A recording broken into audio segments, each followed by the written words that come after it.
They told me, son, you're special. You were born to do great things. You know what? They were right.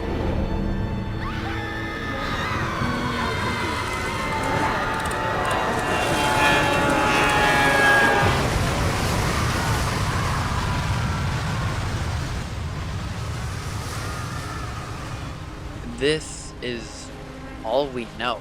For nearly 75% of the game, a 10-second cutscene represents all you know about yourself and the outside world. Your plane crashes and you're left in this echoed out and hollowed city. Rapture. Atlas is the only guide and friend you have in the game. The only stable one. Except for a few other characters. I don't know how you survived that plane crash, but I've never been one to question Providence. I'm Atlas, and I aim to keep you alive. There are discs around the game that tells you what happened to this wasted city, but you don't know anything about yourself, your motivations, your incentives, and that's the beauty. Through simple dialogue, you know where to go, what to do, and slowly but surely the plot unveils itself.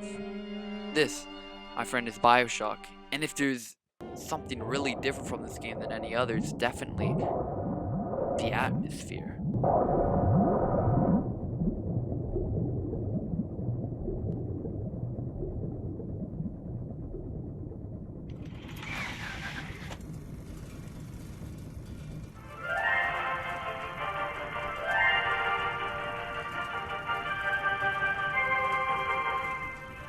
I am Andrew Ryan, and I'm here to ask you a question.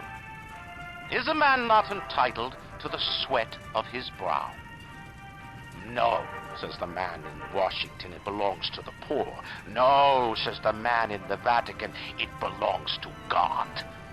No, says the man in Moscow, it belongs to everyone.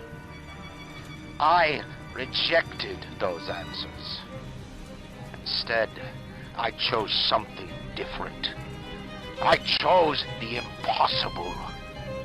I chose rapture. A city where the artist would not fear the censor, where the scientist would not be bound by petty morality, where the great would not be constrained by the small. The set pieces are the backbone of the story. Rapture is such an imaginative hub world with a very descriptive and interesting backstory that keeps you wanting more. Every character is very different from one another. Even if you've never seen them on your screen, everything is so imaginative. The classical music brings a certain type of calmness to the stress and horror the game presents to you for nearly the entire time.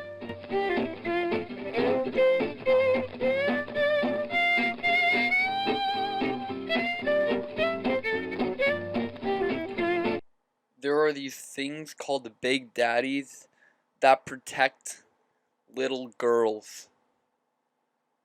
Police! Help!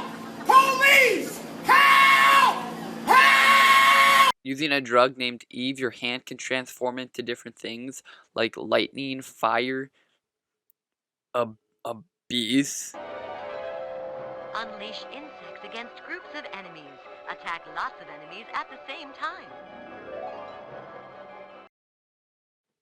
Rapture needs oxygen, right?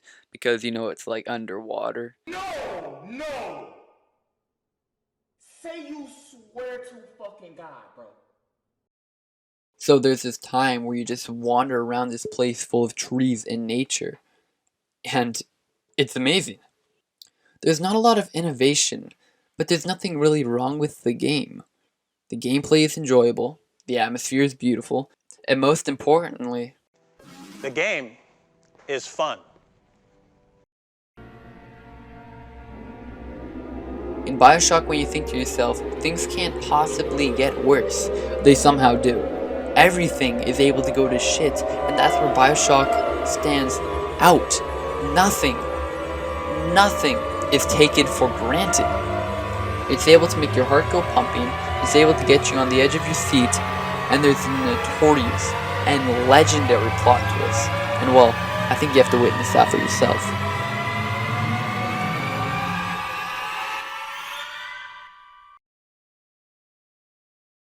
There isn't a lot you can change in Rapture. It's already too late. You're left there by yourself with very low odds of survival. Everything wants to kill you.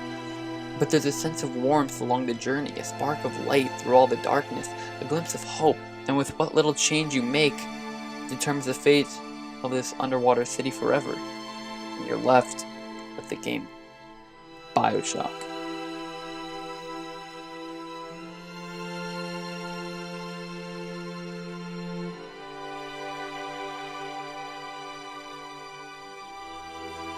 Because somewhere beyond the sea lays Rapture, and it's up to you to change it. Somewhere beyond the sea, somewhere waiting for me, my lover stands on golden sands and watches the ships that go sail